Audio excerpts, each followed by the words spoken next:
Oi, meu nome é Ana Beatriz, tenho 20 anos, carinho de 15, mas tenho 20. Eu vim aqui para contar uma história para vocês, que nada mais é do que a minha história. É... Nasci no berço cristão, eu e minha mãe, como eu não cresci com o lado parente nem do lado da minha mãe e nem parente do lado do meu pai. Eu não tenho acesso a eles, eu tenho acesso pelo celular agora, mas nunca tive um contato. Então, a minha família ela veio por meio da igreja, das pessoas que abraçaram quando a minha mãe estava grávida de mim. Que ali Deus pegou ela assim, trouxe para perto e ali foi onde foi criada a minha família. A gente chegou a morar em casa de pastores, moramos na casa com pessoas da igreja, moramos na garagem, moramos na casa de um cômodo, de dois. Vivemos vários e vários momentos. Creio eu acho que o que mais assim me pega assim é como que o Senhor sempre teve um cuidado, um zelo muito grande nessa parte, mesmo não conseguindo ver, e nem perceber. Mas ele sempre, tipo, de uma forma ou de outra, sempre teve a família por perto, né? Trazendo pessoas para cuidar de mim. E nisso, exatamente com 6 anos, como era só eu e minha mãe, ela começou a deixar eu sozinha, né? Eu comecei a ficar sozinha em casa a partir dos 6 anos. Nisso eu fui aprendendo, a tia Rose, que era a minha vizinha, tinha um salão do lado, ela às vezes ficava lá pegando meu pé, tudo, cuidando, aquela coisa toda. A minha mãe também, toda vez que a gente quando eu queria muito ir para a igreja, aí eu ligava para minha mãe e às vezes a gente se encontrava no ponto e aí eu já ficava esperando ela e muitas das vezes tinha que passar por debaixo da catraca, a gente pegava uns 2 ônibus para chegar até a igreja. E isso daí foi muito legal tudo, eu conheci o evangelho, nasci no berço cristão, porém eu ainda não tinha ainda um encontro com Deus.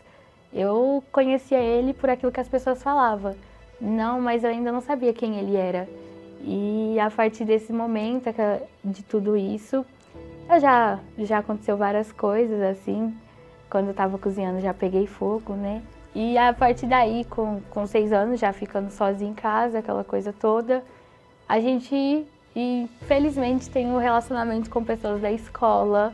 E eu creio que ainda mais na fase da adolescência, tudo, a escola ela tem uma influência muito grande em muitas atitudes, em muitas coisas. E ali, literalmente, por eu ter 10 aninhos, mas eu parecia ser uma menina de 15 anos, eu comecei a andar com pessoas erradas, assim, influenciar com pessoas erradas, até quando a gente foi para uma outra cidade, que a minha mãe casou, a gente foi para uma outra cidade. Nisso que eu fui para uma outra cidade, eu não quis mais saber de Deus, eu não queria mais saber de igreja, já não era uma coisa que para mim fazia parte de mim. E ali eu me entreguei para tudo, comecei a me entregar para as amizades, sair para festa, ficar o dia inteiro fora de casa. E foi quando, nesse casamento, o filho do meu ex-padrasto, aconteceu os abusos, as coisas todas, e acontecia que eu ia para a escola às 7 horas da manhã, chegava às 5 horas da tarde, ia para o treino 5h30, das 5h30 eu ficava até 7h30, 8 horas, para eu não ficar dentro de casa. Muitas das vezes eu ia para a casa da vizinha, ficava na casa dos outros, mas sempre com muita dificuldade de ficar dentro de casa.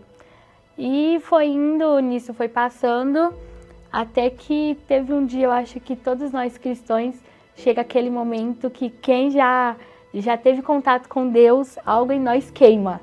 Algo em nós parece que grita ardentemente pela presença dele, por ter uma fome e uma sede por ele, porque não tem como você conhecer a Deus e não ser o mesmo.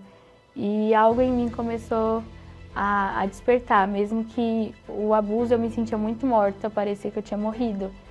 E por muito tempo passou várias coisas na minha cabeça sobre morrer, tirar a própria vida, essas coisas todas. Mas eu acho que todos nós que já teve contato com Deus, a primeira coisa que a gente pensa é: mano, se eu tirar a própria vida eu vou pro inferno. E a minha cabeça foi: eu não posso ficar longe de Cristo. E aí foi que o pessoal da igreja já começavam a insistir, aquela coisa toda, até que eu me entreguei por completo a Jesus. E nisso que eu me entreguei por completo a Jesus, que eu realmente tive um encontro com Ele, mas ainda assim não foi o suficiente, porque eu ainda provava de várias outras fontes, eu ainda não ia na fonte certa, e ainda assim Jesus não era o suficiente para mim. Aconteceu por um tempo, aquela coisa toda, ia e voltava, e ainda tinha o assunto dos abusos que acontecia, até que um dia a minha tia Rose, que morava em São Paulo, ela foi para Dom Cavate. Nisso que ela foi para Dom Cavate, eu já estava sentindo muitas dores, já estava passando muito mal, estava sentindo muita ânsia de vômito, e eu dormi e acordei com uma barriga parecendo de 9 meses. E o assunto da cidade era que eu estava grávida. E era uma menina nada mais do que de 11 anos, passando por isso.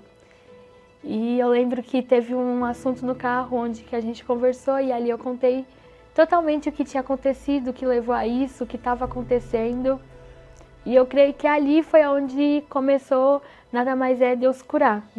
Curar o emocional, de tratar ali a liberação de perdão, de várias coisas.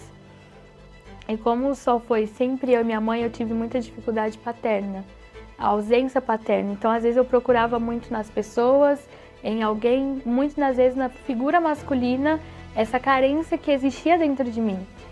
E depois, com o tempo, eu fui passando mal, até que um dia não aguentei mais, eu fui no posto de saúde. Já tinha, mais de 30 dias que eu ia no posto de saúde, e eles falaram que eu estava com bulimia, em que eu estava com frescura, em que nada mais do que eu precisava de apanhar, porque eu estava fazendo aquilo para faltar na escola. E aí foi numa segunda-feira, eu acordei gritando demais, e a tia Rose não aguentou aquela situação, me pegou, me levou pro posto de saúde, ele me passou uma ultrassom de emergência, só que só ia sair na quarta-feira. E aí, com a situação que tava, falou não dava, me pegou e colocou eu dentro do carro, falou ia me colocar dentro do carro, mas o pessoal falou que é um risco muito grande. E nisso a gente foi fazer a ultrassom. Na hora que a gente foi fazer a ultrassom, a médica falou assim que a gente ia passar por uma guerra muito grande. Só que mal a gente sabia qual era essa guerra, o que ia levar a isso, né? E daí a gente foi, depois disso a gente foi para um hospital que era em frente, mas não tinha recurso, encaminharam a gente para o UPA. Chegando no UPA, não sei vocês, mas todas as vezes que eu tive experiência, já fiquei mais de 5, 6, 7 horas esperando, só que dessa vez nem pela triagem eu passei, eu já fui para a sala da médica. E aí a sala da médica falou que já não tinha recurso lá, que tinha que esperar haver uma vaga na intermediária, que era uma semi-UTI, para eu ser transferida para começar esse tratamento todo. E isso era umas 7 horas da noite, e quando foi 11 horas da manhã, abriu uma vaga na intermediária. E nisso que eu cheguei na intermediária, aí começou totalmente o processo, porque parecia que quanto mais o tempo passava, mais a dor ela vinha numa intensidade muito maior, muito maior.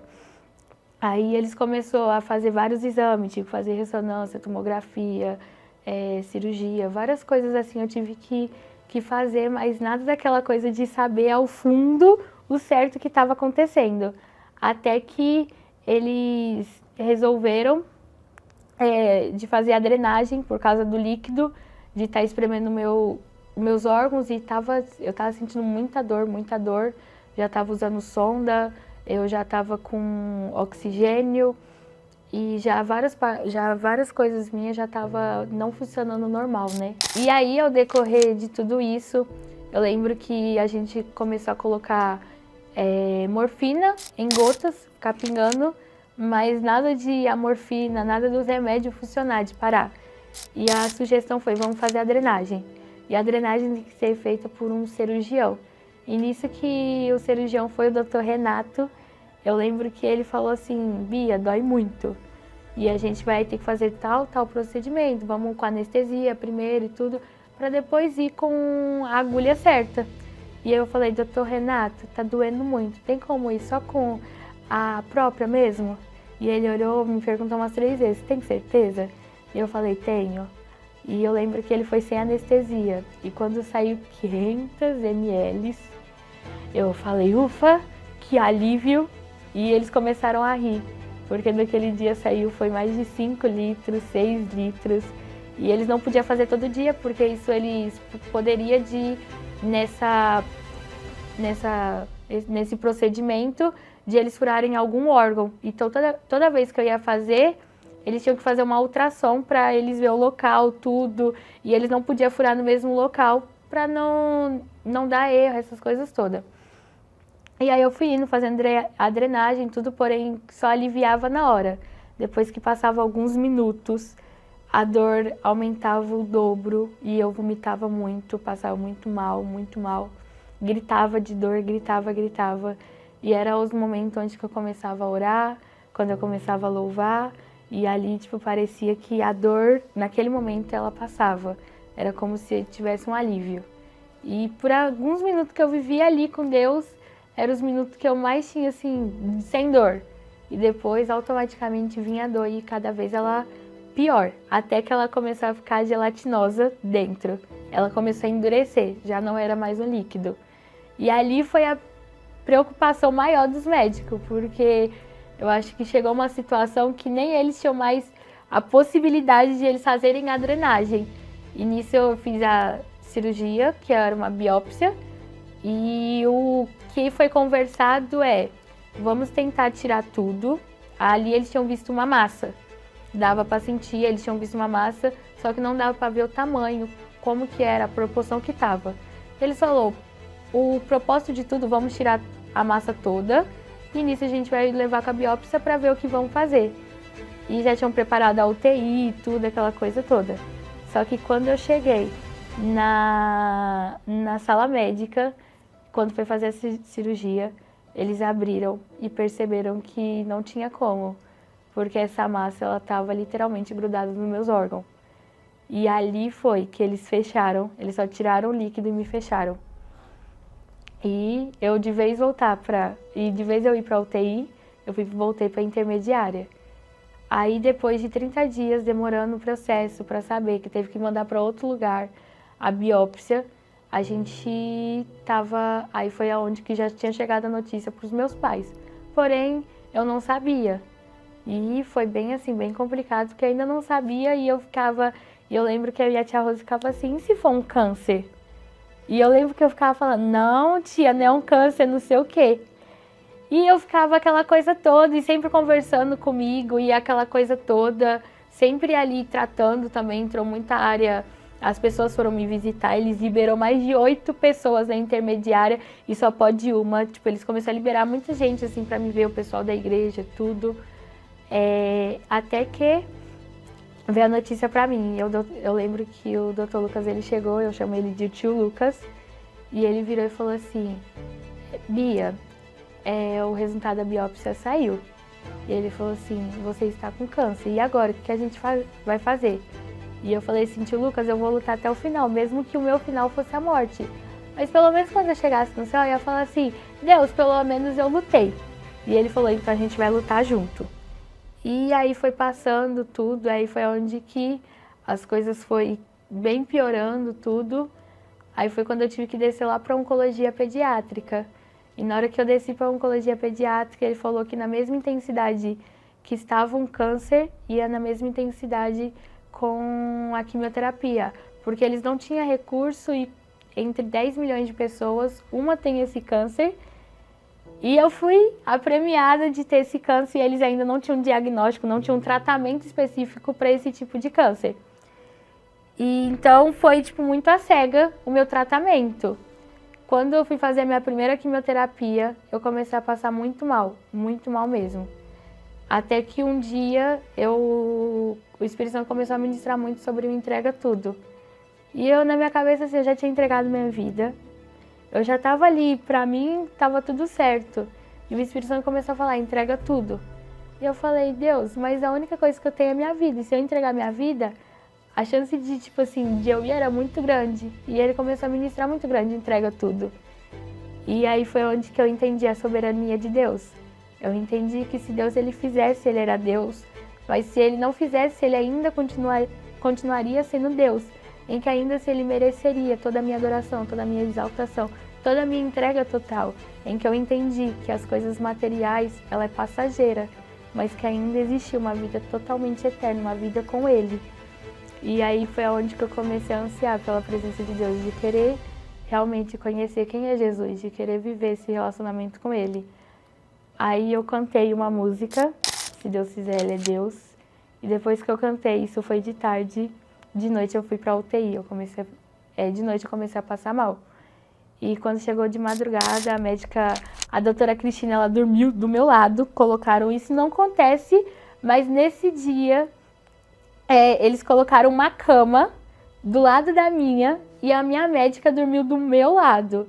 E nisso, porque aquela maquininha não parava de apitar, toda hora tava dando BO, toda hora eu tava dando intercorrência. Aí foi que chegou de manhã, já não tinha como, me levaram pra UTI. E quando eu levei pra UTI, eu fui num dia, no outro dia eu entrei em coma. E nisso eu fiquei 22 dias. E ali foi um processo bem complicado, bem difícil, porque o câncer começou a dobrar, triplicar. Ali eu tive choque séptico, que nada mais é do que a infecção generalizada. Eu tive a síndrome do desconforto agudo, eu tive pneumoniose. Os meus órgãos eles começaram a entrar em falência, o meu rins começou a parar, o meu pulmão começou a fechar e ali os meus órgãos começou a literalmente a desfalecer, morrer. E já não tinha mais recurso, eles estavam fazendo de tudo. E eu lembro que a minha mãe conta que teve um dia que ela perguntou para um dos médicos, e se desligar a máquina, o que acontece? E o médico falou assim, ela só tá viva por causa desses aparelhos. E aí foi que o médico virou para minha mãe e falou assim, ela perguntou se desligassem a máquina, o que ia acontecer, e ele falou, ela só tá respirando por causa das máquinas. Se tirar as máquinas, ela morre. E eu lembro que ele liberou a minha tia Rose, liberou minha mãe, a Rubaiana, liberou meu pastor, eles teve a experiência de poder ir lá, ver aquela coisa toda, até que teve a decisão de tirar os aparelhos. E falaram que era para todo mundo voltar para casa e aguardar que qualquer momento podia surgir a notícia de ir lá buscar o corpo, tanto que o pessoal já tinha preparado, estavam preparando os documentos, já estavam preparando tudo, já deixando as papeladas tudo preparada para qualquer momento a notícia sair, já estava tudo certo. E eu creio que eu fico imaginando como que foi o coração de cada um deles recebendo essa notícia. E aí quando desligaram, falaram que eu ia começar agora a lutar sozinho, em que era bem dolorido, poderia durar questão de horas, poderia durar questão de minutos ou até de dias, mas que dali eu não passava. E eu lembro que eu comecei a acordar, comecei a reagir, comecei literalmente a lutar. E nisso que eu comecei a lutar, o médico começou a falar assim, não, vai ficar vegetando, porque pelo estado que eu estava, não tinha como eu voltar 100%, não tinha como eu voltar a falar, não tinha como voltar a se mover, não tinha como eu voltar a respirar sem a ajuda do oxigênio. Então, literalmente, eu ia ficar vegetando, sempre sendo dependente ali das pessoas, numa cama, tudo. E ali eu fui reagindo, até que eu comecei a acordar e comecei a dar trabalho pro pessoal. E foi um processo, porque ali eu nasci de novo. Eu tive que aprender a andar, eu tive que aprender a falar, a comunicar com as pessoas, eu tive que comunicar com as pessoas com sinais do que estava passando comigo, porque era bem mais fácil, porque eu tive a traqueomia. E como eu tinha traqueomia, eu não conseguia falar. E por eu ter a traqueomia, então poderia muito bem ou não fechar, ou a questão de sempre ter a fala muito falha, não sair som, aquela coisa toda. E eles já estavam me preparando para isso, tanto que eles falaram que depois que eu saísse da UTI, eu só ia ficar eu ia ficar internada mais 3 meses. E eu lembro que eu só fiquei 1 mês internada e o meu processo de evolução foi muito rápido, muito rápido. E teve algo que me marcou muito, que antes de eu ir para a intermediária, eu lembro que algo que me marcou muito foi que quando o Dr. Lucas deu a notícia, foi sobre o meu cabelo. E eu conversando com a minha tia, ela virou e falou assim, olha, o que importa não é aquilo que a gente vê, não é por fora, mas é por dentro. Em que a sua beleza é por dentro, não por fora. E ali foi tudo bem, mas quando eu tava na oncologia, ver aquelas carequinhas e saber que eu era mais velha e só ali tinha criança rindo, brincando, aquilo foi onde me quebrou. E eu achei que ela até tinha esquecido por causa da UTI, as coisas todas. E quando eu decidi que ia raspar o meu cabelo, quando eu saí da UTI, uma galera raspou o cabelo comigo, teve uma doação de cabelo, foi algo assim, cuidado, um zelo de Deus. O pessoal da escola fez uma homenagem quando eu estava na UTI. Eu creio assim que Deus ele movimentou, teve um relógio de oração, tudo. E ali foi passando um processo, eu fui melhorando tudo. E foi um processo bem dolorido, porque eu tive alguns intercorrências, tudo. Mas hoje, pela glória de Deus, eu estou aqui. Porém, eu tinha passado pelo abuso, as coisas todas. E ainda assim, essa ferida ainda estava dentro de mim, ainda assim, elas faziam parte de mim. Do meu caráter, de quem eu era, sobre vários pensamentos, tudo. E eu lembro que foi quando eu comecei a ansiar mesmo pela presença de Deus e eu fui para um quarto. E nada mais é do que o meu quarto de guerra. E ali eu tenho duas paredes cheias de orações, cheias de post-it. E ali o Espírito Santo começou a tratar comigo, tratar ferida da alma, de coisas que eu passei no passado, de coisas que eu carreguei. E ele começou a literalmente a tirar para fora, mas ao mesmo tempo trazendo bálsamo. Ele começou a se revelar para mim de uma forma muito linda, em que aí foi onde eu entendi a suficiência de Jesus, em que Jesus ele é o suficiente, em que ele é a cura. Ele pode curar, mas ele é a própria cura. Ele é aquele que ele é o suficiente, né? E nisso que foi nesse processo todo, foi tratando até que essa área eu liberei perdão, declarei o nome das duas pessoas que estavam feridas, além das outras pessoas, do meu pai e tudo. E ali Deus ele começou literalmente a transformar. Porém, ano passado, meu pai foi preso. E nisso que ele foi preso, ele foi sobre assuntos lá do passado. Era sobre prostituição de menores, tudo, aquela coisa toda. E pra mim, foi o ano que Deus mais curou, que eu mais tive anseio de querer estar com ele, de querer conhecer ele, de querer ter esse contato de pai, sabe? E quando foi que aconteceu isso, pra mim era como se eu estivesse vivendo de novo. Era como se alguém tivesse te dado uma facada na dor. É como se alguém tivesse trazido a dor e eu abraçado ela. E quando isso aconteceu, foi bem no tempo que a gente veio passar os dias aqui em São Paulo e a minha mãe não estava bem, tudo. E a gente ficou. E na igreja ia ter um retiro. E eu lembro que isso me marcou muito, que eu precisava voltar para Dom Cavate para resolver as coisas que estavam acontecendo. E eu cheguei a orar, falar assim, eu orei igual filha mesmo, pedindo para um pai. Eu falei assim, pai, você sabe que se o Senhor me dá dinheiro, condições de eu ir para o retiro, você sabe que eu vou usar para pagar a conta. Eu não vou usar para o retiro. E o Senhor sabe o quanto que eu necessito de estar no retiro. O Senhor sabe o quanto que eu necessito da tua presença. O Senhor sabe quanto que eu preciso ser tratado, o quanto que eu preciso ser quebrada, para que o seu caráter ele seja em mim, para que eu fique mais parecida contigo, porque ainda existe muito de mim, ainda existe muito nas minhas feridas. E eu orei e falei assim, eu só vou conseguir ir se o Senhor levantar alguém para pagar para mim, para alguém me abençoar. E aí eu lembro que eu falei isso no domingo de tarde, no domingo à noite eu recebo a notícia, tipo assim, Ana, você vai, a gente deu um jeito aqui, você vai conseguir ir pro retiro. E ali eu comecei a entender, Deus tem um propósito. Ali eu entendi, Deus ele quer mexer, Deus ele quer desconstruir, Deus ele quer começar a trabalhar algo em mim para que eu viva o propósito dele.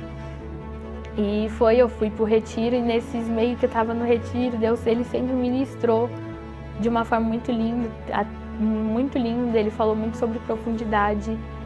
E quando eu cheguei no retiro, eu lembro que Deus me marcou em todos os dias, só que teve um dia que foi sobre família. E um dos pastores falou assim, sejam sinceros com Deus. O que tem trago desequilíbrio emocional?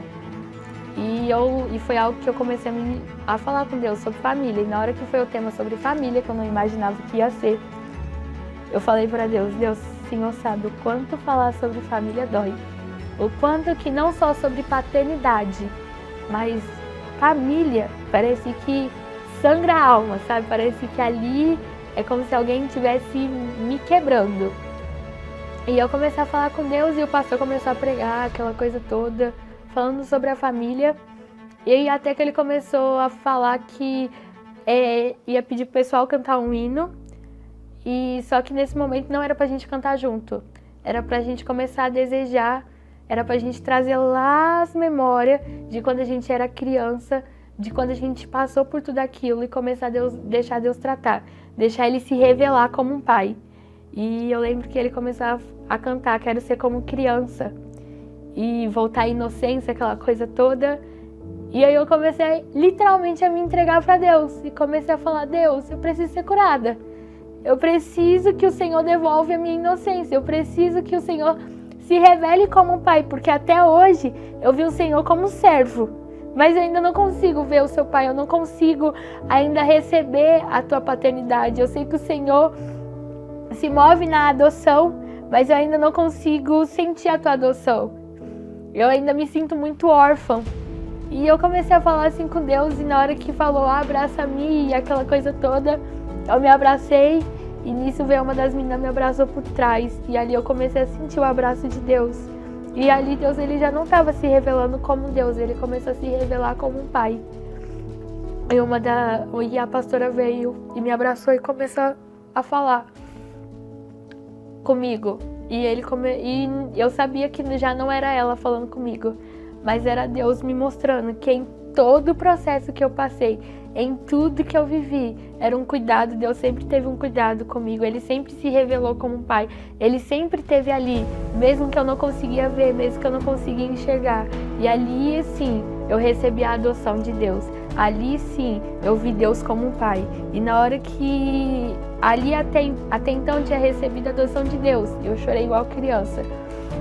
Depois que eu levantei, eles estavam naquela parte, se você quer um abraço, vem aqui na frente e receba um abraço. E aí eu fiquei assim, mas eu acabei de ser abraçada, vou, não vou. E aí uma das meninas veio e me abraçou. E ela falou quanto que o meu testemunho sobre o que eu tinha passado pelo câncer impactou a vida dela, sobre que ela tinha acabado de perder um tio que estava com câncer, tudo. E aquela coisa toda, e a última frase que ela falou foi, olha, agora você tem uma família, pode contar com a gente, que estamos em família. E ali o Espírito Santo falou assim, não só se revelei como um pai para você, mas agora eu te entreguei uma família. E ali, uau, ali foi onde que eu comecei a entender exatamente o propósito de Deus. Ali eu comecei a entender em que eu fazia parte de um reino, em que eu fazia parte de algo.